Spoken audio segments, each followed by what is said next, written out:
الحمد للہ رب العالمین والعاقبۃ للمتقین والصلاة والسلام علی سید الانبیاء والمرسلین اما بعد فاعوذ باللہ من الشیطان الرجیم بسم اللہ الرحمن الرحیم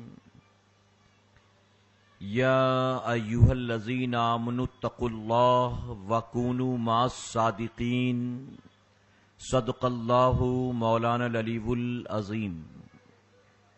باد توحید کے متوالو شمع کے پروانوں، غوث و خواجہ اور رضا کے چاہنے والوں، آئیے سب سے پہلے ہم اور آپ نہایت ہی ادب اور احترام کے ساتھ اپنے اور ساری کائنات کے مرکز عقیدت جناب محمد الرسول اللہ صلی اللہ تعالی علیہ وسلم کی بارگاہ بے کس پناہ میں جس طرح سے میں آپ کو پڑھاؤں میرے ساتھ مل کر بآواز بلند ہدیہ غلامی درود و سلام کے انداز میں پیش کریں۔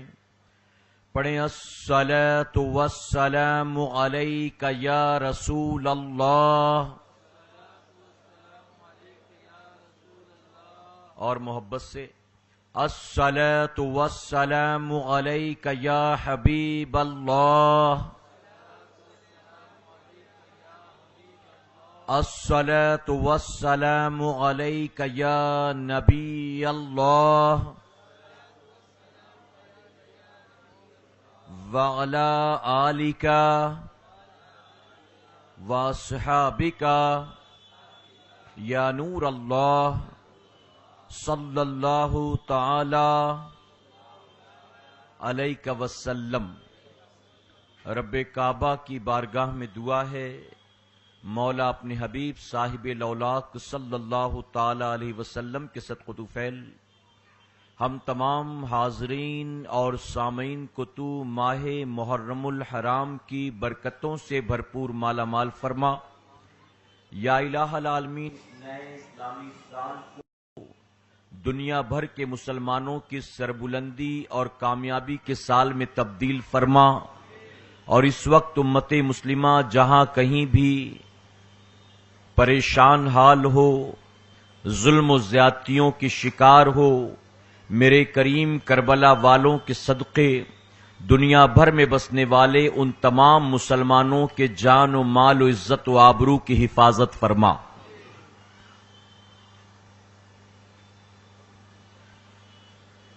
شہیدوں کو تو ہونا چاہیے نازاں شہادت پر، شہیدوں کو تو ہونا چاہیے نازاں شہادت پر، حسین ابن علی تم پر شہادت ناز کرتی ہے، اور اے کربلا کی خاک اس احسان کو نہ بھول، اے کربلا کی خاک اس احسان کو نہ بھول، تڑپی ہے تجھ میں لاشے جگر گوشے رسول۔ اور کسی نے امام عالی مقام کی قربانی کو ایک شعر کے ذریعے یوں بیان کیا کہ حسین گر نہ شہید ہوتے، حسین گر نہ شہید ہوتے تو آج گھر گھر یزید ہوتے۔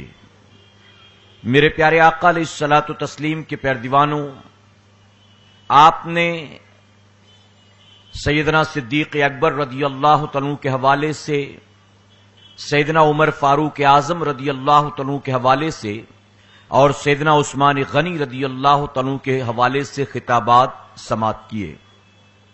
آج فقیر آپ کے سامنے انشاءاللہ اپنے شعور کے مطابق مولا علی کرم اللہ وجہ الکریم کی بارگاہ میں خراج عقیدت پیش کرے گا، اس نیت کے ساتھ کہ رب تبارک تعالی ہماری قیامت تک آنے والی نسلوں کو اہل بیت اطہار سے سچی پکی محبت نصیب فرمائے، اور اپنے ان محبوبین کے قدموں میں اللہ ہمیں قیامت میں جگہ نصیب فرمائے۔ میرے پیارے آقا علیہ الصلوۃ والتسلیم کے پیردیوانوں، اللہ رب العزت کا بے پناہ کرم اور احسان ہے کہ اس نے ہمیں اور آپ کو اہل سنت والجماعت میں پیدا فرمایا ہے۔ اور یقیناً یہ رب تبارک تعالیٰ کی وہ عظیم نعمت ہے کہ جس نعمت پر صبح شام ہمیں لمحہ اپنے رب کا شکر ادا کرنا چاہیے۔ جانتے ہیں اس کی وجہ کیا ہے؟ آپ دیکھیں دنیا میں جو مسلمان کہلانے والے فرقے ہیں، جو مسلمان کہلانے والے مختلف گروہ موجود ہیں، اگر آپ ان کے عقائد کا جائزہ لیں، آپ ان کی کتابوں کا جائزہ لیں، آپ ان کے کانسیپٹس کا جائزہ لیں، تو آپ کو پتا چلے گا کہ آج لوگ اہل بیت کی محبتوں کے دعوے کرتے ہیں، یا علی کے نعرے لگاتے ہیں، یا حسین کے نعرے لگاتے ہیں، لیکن اہل بیت کی محبتوں کے دعوے دار یہ وہ لوگ ہیں کہ جن کے دلوں میں اہل بیت کی محبت تو ہے، لیکن ان کے دلوں میں صحابہ کرام کی محبت آپ کو نظر نہیں آئے گی۔ اسی طرح سے کچھ ایسے بھی مسلمان کہلانے والے فرقے ہیں کہ جو صحابہ کرام سے محبتوں کے دعوے دار ہیں، جو کہتے ہیں کہ ہم سیدنا صدیق اکبر سے محبت کرتے ہیں، سیدنا عمر فاروق اعظم سے محبت کرتے ہیں، عثمان غنی و مولا علی سے محبت کرتے ہیں۔ ان کا دعویٰ یہ ہے کہ ہم حضور اکرم صلی اللہ علیہ وسلم کے تمام صحابہ سے محبت کرتے ہیں، لیکن اگر آپ ان کے عقائد کا جائزہ لیں، آپ ان کی کتابوں کا جائزہ لیں، تو آپ کو پتا چلے گا کہ صحابہ کی محبتوں کے دعوے تو ہیں، لیکن ان کے دلوں میں اہل بیت اطہار کی محبت آپ کو نظر نہیں آئے گی، ان کے دلوں میں حسنین کریمین کی محبت آپ کو نظر نہیں آئے گی، امام زین العابدین کی محبت آپ کو نظر نہیں آئے گی، امام جعفر صادق کی محبت آپ کو نظر نہیں آئے گی، غوث و خواجہ کی محبت آپ کو نظر نہیں آئے گی۔ اللہ کا بے پناہ کرم اور احسان ہے، اس نے ہمیں اور آپ کو اہل سنت والجماعت میں پیدا کیا کہ اس تمام مسلمان کہلانے والے فرقوں میں تنہا یہ جماعت وہ جماعت ہے کہ جس کے دل میں جتنی اہل بیت کی محبت ہے اتنا ہی صحابہ کرام پائی جاتی ہے۔ الحمدللہ ہم وہ لوگ ہیں جو نبی کے گھر والوں سے بھی محبت کرتے ہیں اور نبی کے در والوں سے بھی محبت کرتے ہیں۔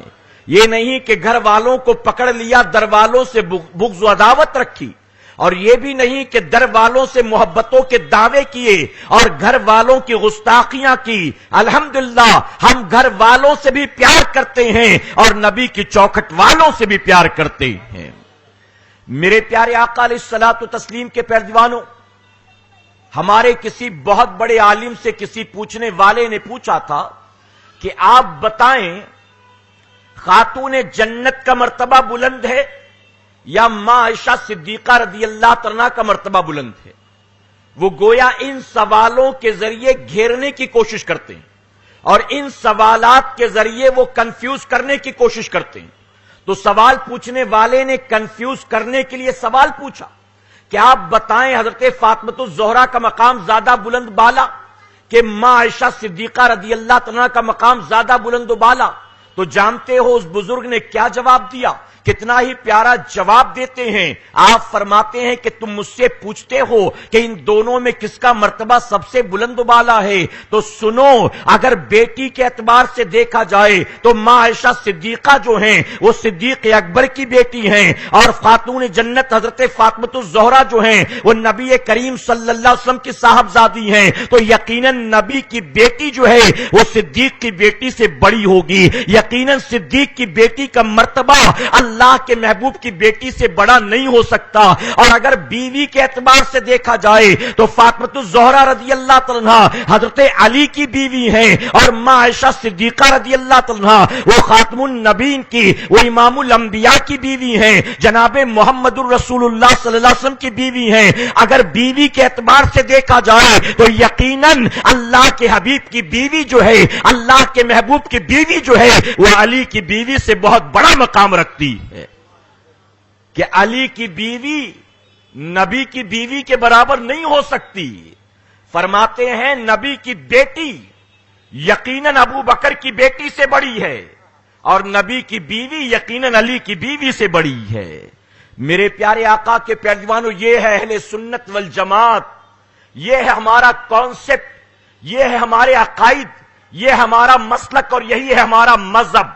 الحمدللہ ہم صرف ایک جماعت کی محبتوں کے دعوے نہیں کرتے، بلکہ ہم مولا علی کرم اللہ وجہ الکریم سے محبت کرتے ہیں، حسنین کریمین سے محبت کرتے ہیں، امام زین العابدین و امام جعفر صادق سے محبت کرتے ہیں، غوث و خواجہ سے محبت کرتے ہیں، اور جتنی محبت نبی کی اہل بیت سے کرتے ہیں اتنی ہی محبت ہم صحابہ کرام سے کرتے ہیں۔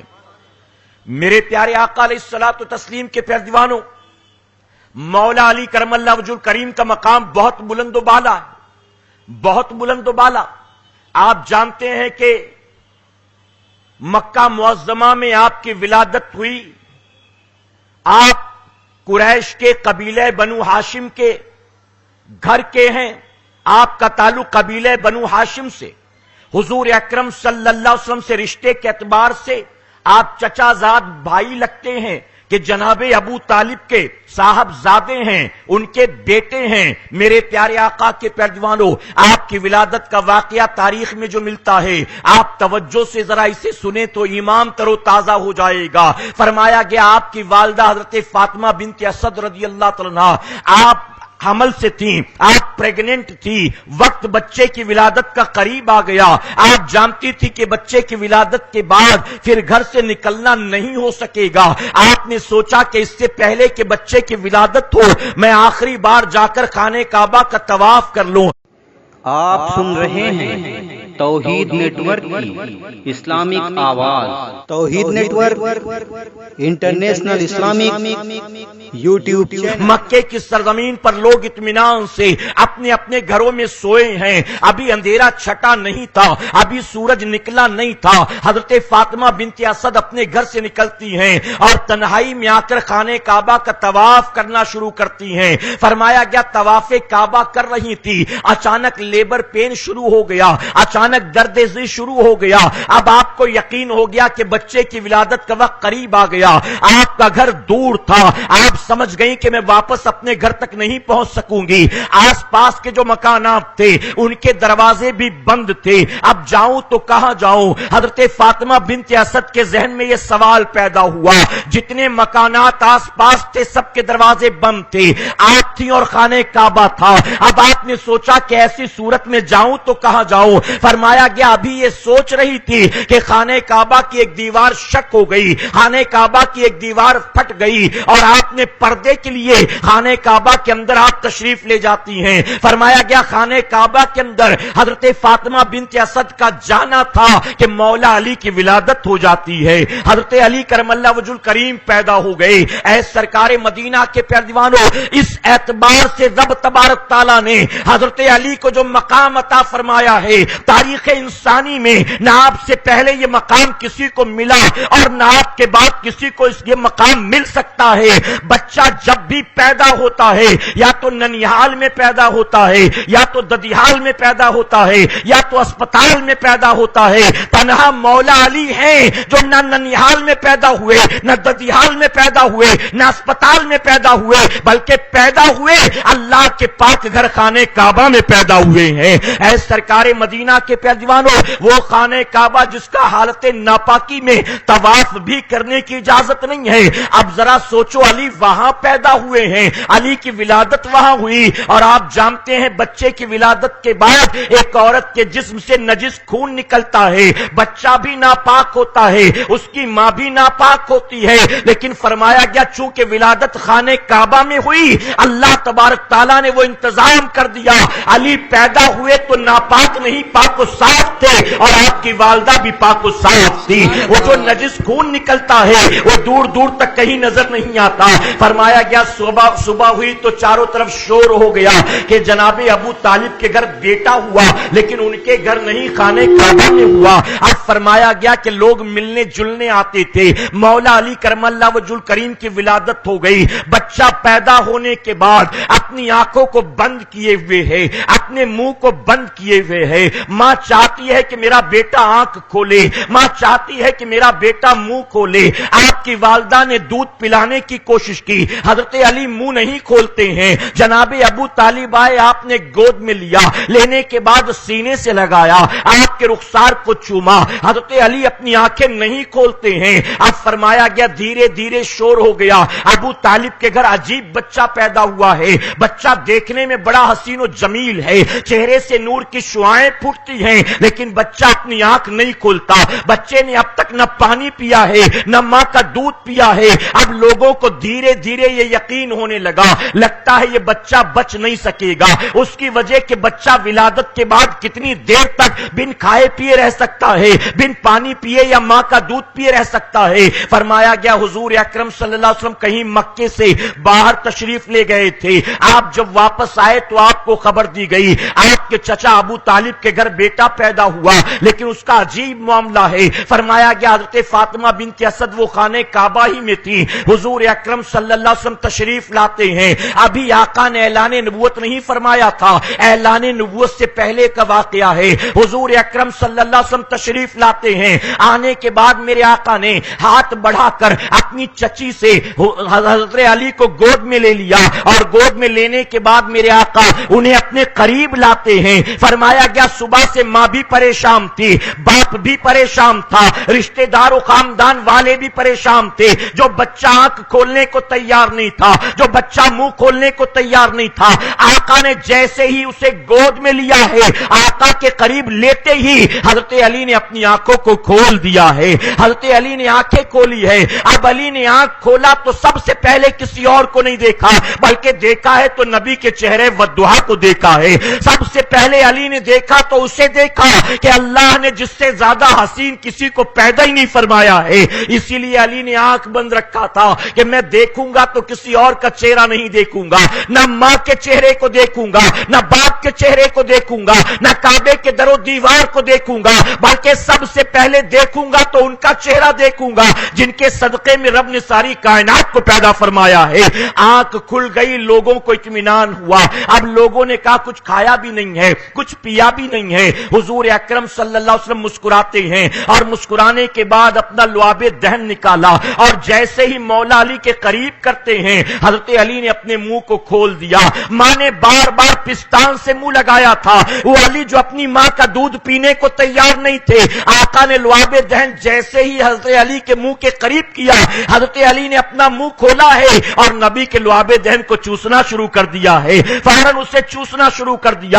اے سرکار مدینہ کے پیارے دیوانوں، معلوم ہوا حضرت علی کی گھٹی میں کچھ اور نہیں تھا، بلکہ گھٹی کے طور پر پہلی چیز جو پلائی گئی تھی وہ میرے آقا کا لعاب دہن تھا، آقا کا تھوک مبارک تھا۔ اور جب اللہ کے حبیب کا لعاب دہن علی کی گھٹی میں پڑا ہو، اللہ ان کو کیسا علم عطا کرتا ہے، اللہ ان کو کیسا شعور عطا کرتا ہے، اللہ انہیں کیسی حکمت و دانائی عطا کرتا ہے۔ فرمایا گیا حضرت علی کرم اللہ وجہ الکریم حضور اکرم صلی اللہ علیہ وسلم کے لعاب دہن کو چوستے ہیں، اور پھر حال یہ کہ میرے آقا فرماتے ہیں میں علم کا شہر ہوں اور علی اس کے دروازے ہیں۔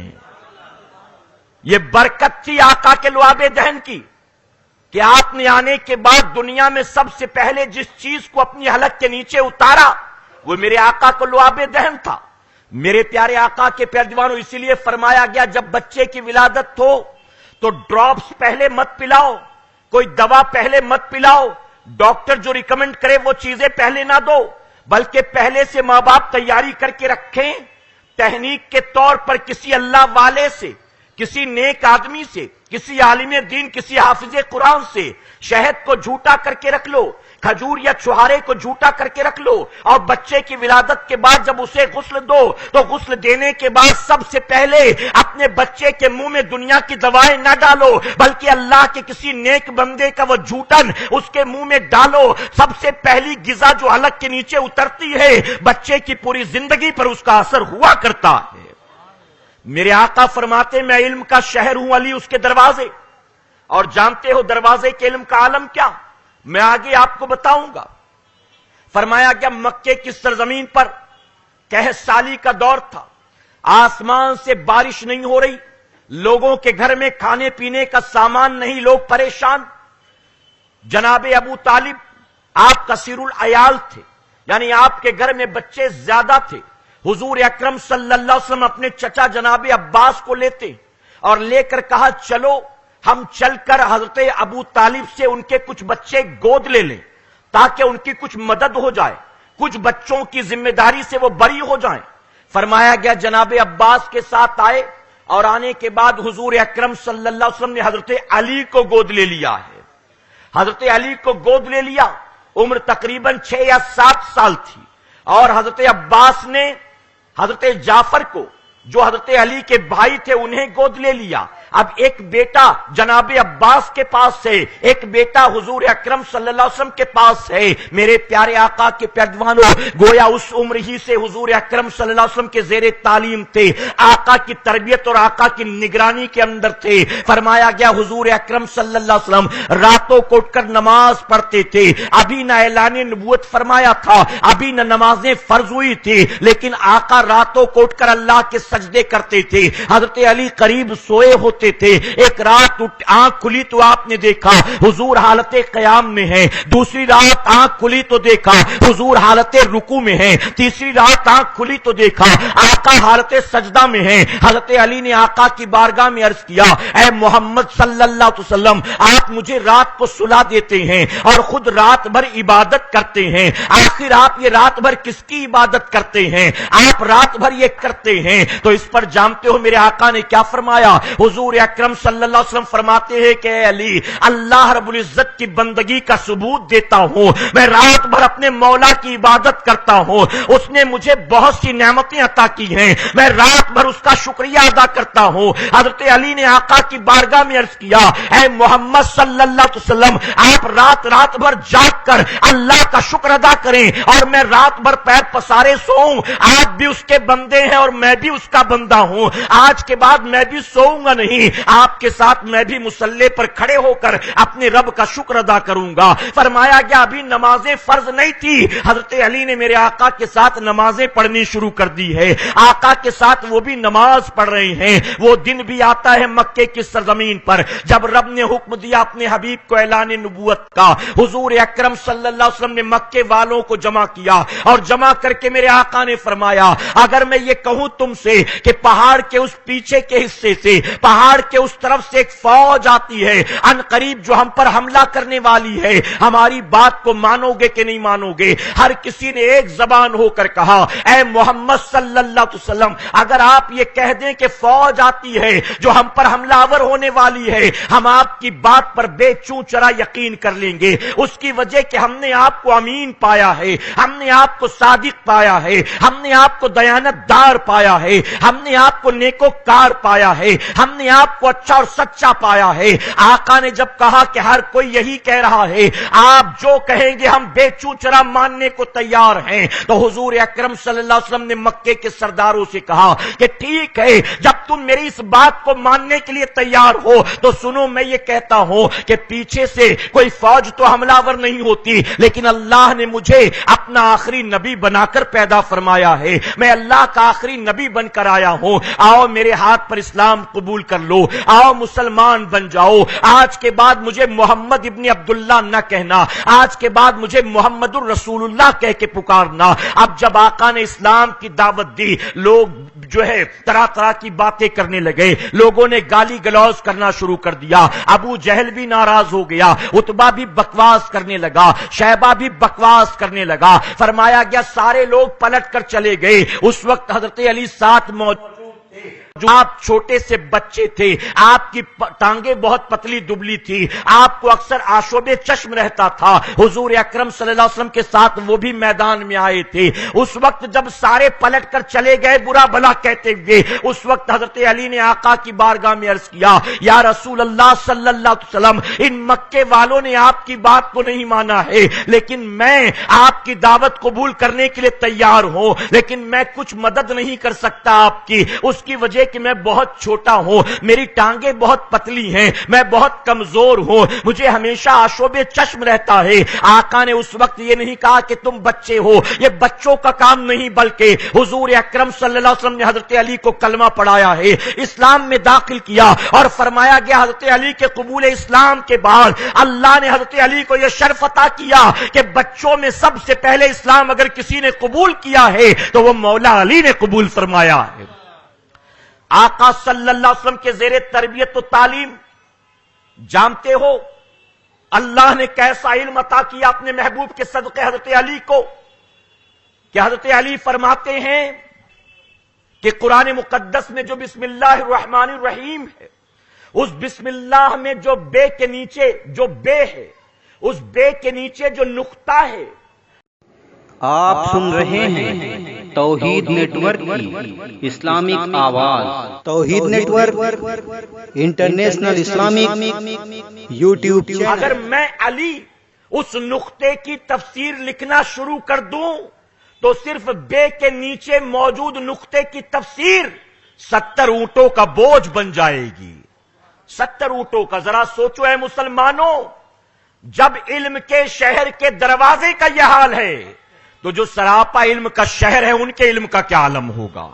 ان کے علم کا۔ آج لوگ بحث کرتے ہیں، آج لوگ بحث کرتے ہیں، نبی امی تھے، امی سے مراد الٹریٹ ہوتا ہے معاذ اللہ، امی سے مراد بے پڑھا لکھا ہوتا ہے معاذ اللہ، اور بحث کرتے ہیں ان موضوعوں پر۔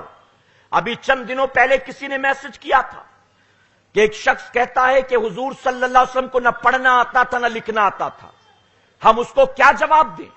میں نے کہا کہ اس کو کوئی جواب دینے کی ضرورت نہیں ہے، جو کہے کہ میرے نبی کو پڑھنا لکھنا نہیں آتا تو اس سے کہہ دو کہ ہم تجھ سے بحث نہیں کرتے، بس تو اپنی آخرت کے لیے تیار ہو جا، بس تو اپنی قبر کے عذاب کے لیے اپنے آپ کو تیار کر، تیرا کچھ بھی نہیں ہو سکتا ہے، کچھ بھی نہیں ہو سکتا۔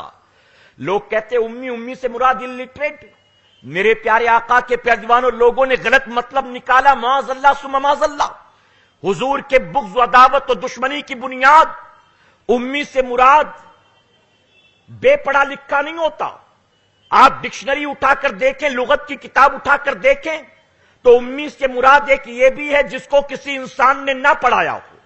اگر اس اعتبار سے کہیں کہ میرے نبی وہ ہیں جن کو کسی انسان نے نہیں پڑھایا، ہم کہیں گے ہاں یہ کہنا تیرا صحیح ہے، آقا بلا شبہ وہ ہیں جن کو کسی انسان نے نہیں پڑھایا۔ اس کی وجہ کہ رب تبارک تعالیٰ نے اپنے محبوب کو کسی کے سامنے زانوِ ادب طے کرنے کے لیے نہیں بھیجا تھا، بلکہ رب نے ساری کائنات کو محبوب کے سامنے زانوِ ادب طے کرنے کو بھیجا تھا۔ اگر کوئی استاد ہو تو ظاہر ہے شاگرد کو استاد کی عزت کرنی پڑتی ہے، استاد شاگرد کی عزت نہیں کرتا، شاگرد استاد کی عزت کرتا ہے۔ اگر حضور اکرم صلی اللہ علیہ وسلم نے مکے میں کسی سے پڑھا لکھا ہوتا تو آپ کے اعلان نبوت کے بعد جو پڑھانے والا ہوتا وہ بھی کھڑا ہو جاتا کہ جب میرا شاگرد نبی بن سکتا ہے میں تو اس سے بڑا نبی ہوں، معاذ اللہ۔ ہوتا کہ نہیں ہوتا؟ اے سرکار مدینہ کے پیارے دیوانوں، بے شک میرے آقا کو نہ کسی انسان نے پڑھایا ہے، نہ جبرائیل نے پڑھایا ہے، جس نے محبوب بنا کر بھیجا خود اسی رحمان نے پڑھایا ہے۔ اگر محبوب پڑھے لکھے نہ ہوتے، پڑھنا لکھنا نہیں آتا معاذ اللہ، جیسے کہ بدعقیدہ لوگوں کے گندے عقائد، نبی کو پڑھنا لکھنا نہیں آتا۔ میں کہتا ہوں میرے آقا صلی اللہ علیہ وسلم پر جو پہلی آیت نازل ہوئی وہ کیا تھی؟ وہ یہی تو تھی نا، اقرا، یہیں سے شروعات ہوئی، اقرا پڑھو، اقرا پڑھو پڑھو۔ اب رب کیا نہیں جانتا تھا کہ ان کو پڑھنا لکھنا آتا ہی نہیں ہے؟ اب اگر رب جانتا تھا کہ پڑھنا لکھنا نہیں آتا تو بے پڑھے لکھے کو پڑھنے کا حکم کیوں دے رہا تھا؟ اے مسلمانوں، ہم کسی سے پتہ پوچھیں گے تو جو پڑھا لکھا ہو بتا سکتا ہو ہم اسی سے پتہ پوچھتے ہیں۔ ہم کسی اندھے کو نہیں دیتے کہ کہتے یہ پڑھ کے بتاؤ کہ کہاں کا پتہ ہے، یہ گلی کہاں ہے، یہ راستہ کہاں ہے۔ آنکھ والے سے پتہ پوچھتے ہیں، پتہ بتانے والے سے پتہ پوچھتے ہیں۔ ہمارے ایڈریس کو جو پڑھ سکے اس سے پتہ پوچھتے ہیں. ہر انسان یہ جانتا ہے. اب اگر محبوب پڑھنا لکھنا نہیں جانتے تھے تو رب نے محبوب سے پہلے ہی کیوں کہا پڑھو پڑھو پڑھو؟ نہیں. اے سرکار مدینہ کے پیروانو، یقیناً اللہ کے حبیب کو دنیا کے کسی انسان نے نہیں پڑھایا تھا. جس نے محبوب بنایا تھا خود اسی رحمان نے پڑھایا تھا. آپ کے علاقے میں، آپ کی اسی آبادی میں ایک پاگل سرفرا ڈاکٹر رہتا ہے. ہم نے بڑے اس کے نقاب اٹھائے، ہم نے لوگوں کو بڑا الرٹ کیا، لیکن لوگوں نے ہماری بات پر کام دھرا نہیں. آخر وہ وقت آ گیا کہ خود انڈین گورنمنٹ پیچھے لگ گئی. سمجھ رہے ہیں نا کس کی بات کر رہا ہوں؟ پاگل. میرے پیارے آقا کے پیروانوں، کیا بتائیے کوئی سوٹ بوٹ پہن کے جینٹل مین بن جاتا ہے؟ اگر کوئی دھوبی روزانہ گدھے کو لکس سے نہلائے تو نہا نہا کر گدھا گھوڑا بن جائے گا. سوٹ بوٹ تو دیکھو، سوٹ بوٹ تو پہن لیا، لیکن شکل دیکھو تو وہی فقیروں والی ہے. بتائیے ہے کہ نہیں؟ سوٹ بوٹ پہننے سے کوئی جینٹل مین نہیں بن جاتا. تو انہیں سوٹ بوٹ پہن تو لیا، لیکن شکل دیکھو تو پتا چلے گا کہ 24 گھنٹے تیرے چہرے پہ پھٹکار پڑ رہی ہے. ہماری جماعت کے علماء کو دیکھو، جو اسلامک اسکالر ہوتے ہیں، جو حق والے ہوتے ہیں، جو اللہ اور اس کے رسول کے فرما بردار ہوتے ہیں، جو اللہ کے محبوبین سے پیار کرنے والے ہوتے ہیں، آپ دیکھیں ان کے چہروں کو جا کر. اے سرکار مدینہ کے پیارے دیوانوں، اگر رنگ کالا بھی ہوگا، نبی کی محبت کے صدقے اللہ چہرے کو نور عطا فرماتا ہے. لیکن اسلامک اسکالر کہلائے، دنیا کی سیر و تفریح کرے، امریکہ، لندن، سعودی، دبئی میں رہے، لیکن چہرے کی پھٹکار ایک سیکنڈ بھی کم نہیں ہوتی ہے. بتائیے ہے کہ نہیں؟ چہرہ قابل قبول نہیں. اس ظالم سے کسی نے ایک مرتبہ پوچھا تھا، بہت بڑا مناظر بنتا ہے نا، بہت بڑا اسکالر. ایک مرتبہ اس سے کسی نے پوچھا، توجہ ہے نا آپ کی؟ میں اپنی قوم کے جوانوں کو الرٹ کرتا ہوں، یہ جو انگریزی سن کر، پھراٹے سے انگریزی سن کر بھٹک جاتے ہیں نا. ہمارے علماء کی تقریر اچھی نہیں لگتی. جمعہ کی جماعت ہے 1:30 بجے کی، تو پہنچتے 1:25-27 پر کہ امام صاحب کا بیان کون سنے، بور ہو گیا ہوں سن کر. امام صاحب کا بیان 2-3 منٹ زیادہ ہو جائے تو کبھی اپنی گھڑی، کبھی مسجد کی گھڑی، کبھی بغل والے کی گھڑی. اور انگریزی میں اگر یہ تقریر کرے تو لوگ اسے موبائل میں ڈاؤن لوڈ کر کے رکھتے، اپنے دوستوں کو سینڈ کرتے، شیئر کرتے، فخر کرتے. اور ماں باپ بھی دیکھتے ہیں اپنے بیٹے کو، اپنی بیٹی کو، تو خوش ہوتے ہیں کہ میرے بیٹے کو ذرا دیکھو کتنا پڑھ لکھ لیا. اس کو مولویوں کی تقریر اچھی نہیں لگتی، یہ تو انگریزی میں تقریر سنتا ہے. انگریزی میں سنو میرے پیارے آقا کے پیارے دیوانوں، میں بہت پہلے سے کہتا چلا آ رہا ہوں، انگریزی یہ وہ زبان ہے جس سے تم متاثر ہو سکتے ہو. انگریزی وہ زبان نہیں جو اللہ اس کے رسول کو متاثر کر سکے. انگریزی سے تم دنیا کے کام نکال سکتے ہو، انگریزی سے تم سامنے والے کو امپریس کر سکتے ہو، انگریزی بول کر لوگوں پر تم اپنی دھاک بٹھا سکتے ہو. لیکن وہ زبان یہ نہیں ہے جو اللہ اس کے رسول کو پسند ہو. اگر انگریزی اللہ کو پسند ہوتی، اللہ نے قرآن انگریزی میں نازل کیا ہوتا. اگر انگریزی بولنے والے اللہ کو پسند ہوتے، اللہ نے محبوب کی زبان انگریزی رکھی ہوتی. اللہ کو جو زبان پسند ہے یقیناً وہ ہے جس زبان میں اللہ نے اپنے حبیب پر قرآن نازل فرمایا ہے. اور انگریزی بولنے والے سنیں، ہم کسی بھی ملک کے رہنے والے ہوں، مدر ٹنگ کچھ بھی ہو، جب قبر میں جائیں گے فرشتے سوال عربی میں کریں گے، قبر والا جواب عربی میں دے گا. یہاں قرآن بھی پڑھنا نہیں آتا تھا، عربی کے چند الفاظ بھی سمجھ نہیں پاتا تھا، لیکن اس کی زبان ایسی بدل جائے گی کہ قبر میں جب فرشتے سوال کریں گے تو جواب عربی میں دے گا. اے مسلمانوں، انگریزی سے دنیا کے دلوں پر راج کر سکتے ہو، لیکن عربی سے تم اپنی دنیا اور آخرت سنوار سکتے ہو. تو انگریزی سن کر پھسلنا بند کرو، کہے انشاءاللہ. میں کہتا ہوں یہ تو انڈیا میں اور مہاراشٹر اور ممبئی میں پیدا ہوا. یہ جتنی اچھی انگریزی بولتا ہے، اس سے اچھی انگریزی تو لندن کا بھنگی بولتا ہے. بتائیے ہے کہ نہیں؟ امریکہ کی کسی اسٹریٹ پر کھڑے ہو کر گٹار بجا کر بھیک مانگنے والا بھیکاری سے اچھی انگریزی بولتا ہے. اس کا ایکسنٹ دیکھو، اس کی لینگویج دیکھو. اس نے تو اسکول میں جا کر ABCD سیکھا ہے، وہ تو پیدائشی اسی زبان کے بولنے والے ہوتے ہیں. تو یہ زبان سن کر متاثر ہونا بند کرو. اس بے وقوف سے کسی نے سوال پوچھا تھا کہ قرآن مقدس میں بہت سی چیزیں ایسی ہیں، بہت سی آیات ایسی ہیں جو پہلے کی کتابوں میں بھی پائی جاتی ہیں. پہلے کی جو آسمانی کتابیں ہیں ان کتابوں میں بھی وہ باتیں موجود ہیں جو قرآن مقدس میں پائی جاتی ہیں. اگر ہم سے کل کوئی یہودی سوال پوچھے، کل کوئی عیسائی سوال پوچھے کہ تمہارے نبی پر قرآن نازل نہیں ہوا معاذ اللہ، یہ اللہ کا کلام نہیں ہے، یہ آسمانی کتاب نہیں ہے، بلکہ تمہارے نبی نے تھوڑا توریت سے اٹھایا، تھوڑا زبور سے اٹھایا، تھوڑا دوسری آسمانی کتابوں سے اٹھایا اور یہاں وہاں سے جمع کر کر کے ایک نئی کتاب کو ترتیب دے دیا اور اس کا نام قرآن رکھ دیا اور یہ کہہ دیا کہ یہ آسمانی کتاب ہے، یہ اللہ کا کلام ہے. اس نوجوان نے سوال پوچھا، اگر کل کوئی اعتراض کرے تو ہم اس کا کیا جواب دیں؟ یہ پاگل ڈاکٹر جو تھا مسکراتا ہوا کھڑا ہوا اور یہ سوچا کہ یہ تو میرے بائیں ہاتھ کا کھیل ہے، اور جانتے اس نے کیا جواب دیا؟ معاذ اللہ ثم معاذ اللہ. کھڑے ہو کر یوں کہتا ہے کہ تم سے اگر کوئی یہ کہے کہ تمہارے نبی نے پہلے کی آسمانی کتابوں میں سے تھوڑا تھوڑا اٹھایا اور جمع کر کے ایک نئی کتاب بنا دی تو تم اسے یہ جواب دے دینا کہ یہ کام میرا نبی کر ہی نہیں سکتا ہے. اس کی وجہ یہ ہے کہ میرا نبی تو وہ ہے معاذ اللہ جس کو نہ پڑھنا آتا ہے نہ جس کو لکھنا آتا ہے. اب بتائیے اگر کسی یہودی عیسائی کے سامنے یہ کہو گے نبی کے بارے میں تو کہے گا ٹھیک ہے یار ایسا نبی ہے تو مجھے بھی کلمہ پڑھا دو.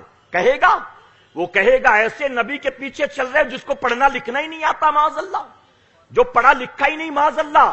میرے پیارے آقا کے پیارے دیوانوں، گویا سوٹ بوٹ و انگریزی کی آڑ میں یہ اسلام کی نہیں بلکہ کسی اور مذہب کی تبلیغ کر رہے ہیں.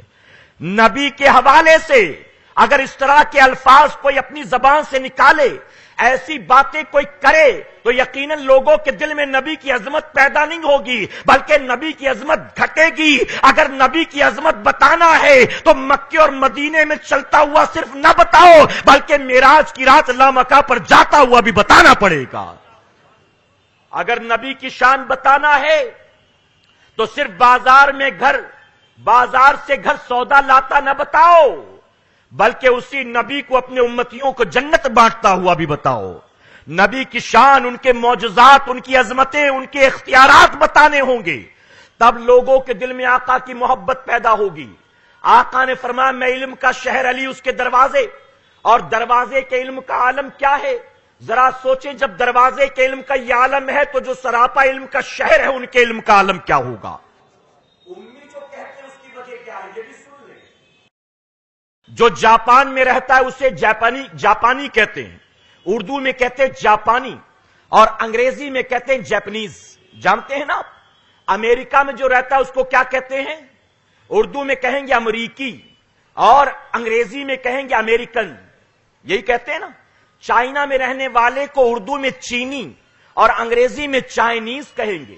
ہندوستان میں رہنے والے کو اردو میں ہندوستانی اور انگلش میں انڈین کہیں گے. اسی طرح سے آقا کو امی جو کہا جاتا ہے، فرمایا کہ آپ کی ولادت مکہ معظمہ میں ہوئی اور مکہ معظمہ کے جتنے اس وقت نام تھے اسی میں ایک نام اس کا ام القریٰ بھی تھا. اب فرمایا گیا چونکہ پیدا ہوئے ام القریٰ میں اسی وجہ سے اس نسبت سے آپ کو امی کہا جانے لگا. امی، لیکن انہوں نے غلط مطلب نکالا. چونکہ عقیدہ غلط تھا تو وہی میننگ لے کر نکلے، وہی مطلب لے کر نکلے. میرے پیارے آقا علیہ الصلوۃ والتسلیم کے پیارے دیوانوں، حضرت علی کرم اللہ وجہ الکریم فرمایا گیا ایک مرتبہ مسجد نبوی شریف کی دیوار سے ٹیک لگا کر سو رہے تھے. حضور اکرم صلی اللہ علیہ وسلم نے آ کر آپ کو جگایا. آنکھ کھلی اٹھے تو حضور اکرم صلی اللہ علیہ وسلم نے دیکھا کہ آپ کی پیٹھ میں مسجد نبوی شریف کی مٹی لگی ہوئی ہے. آقا نے اسے اپنے ہاتھ سے جھاڑا اور جھاڑ کر آقا نے ابو تراب کہا، یعنی مٹی والے کہا. فرمایا گیا جب نبی کی زبان سے آپ نے ابو تراب سن لیا اس کے بعد کوئی علی کہہ کے بلاتا تھا تو علی کو اتنی خوشی نہیں ہوتی تھی جتنا ابو تراب کہہ کر بلانے پر خوشی ہوا کرتی تھی کہ یہ وہ نام ہے، علی وہ نام ہے جو میرے باپ نے رکھا تھا اور ابو تراب وہ نام ہے جس نام سے میرے آقا نے مجھے پکارا تھا. اس نام سے میرے پیارے آقا کے پیارے دیوانوں، خاتون جنت حضرت فاطمہ الزہرا رضی اللہ تعالیٰ جب شادی کے لائق ہوئی، آپ کے لیے دور دراز سے بڑے رشتے آئے دولت مندوں کے.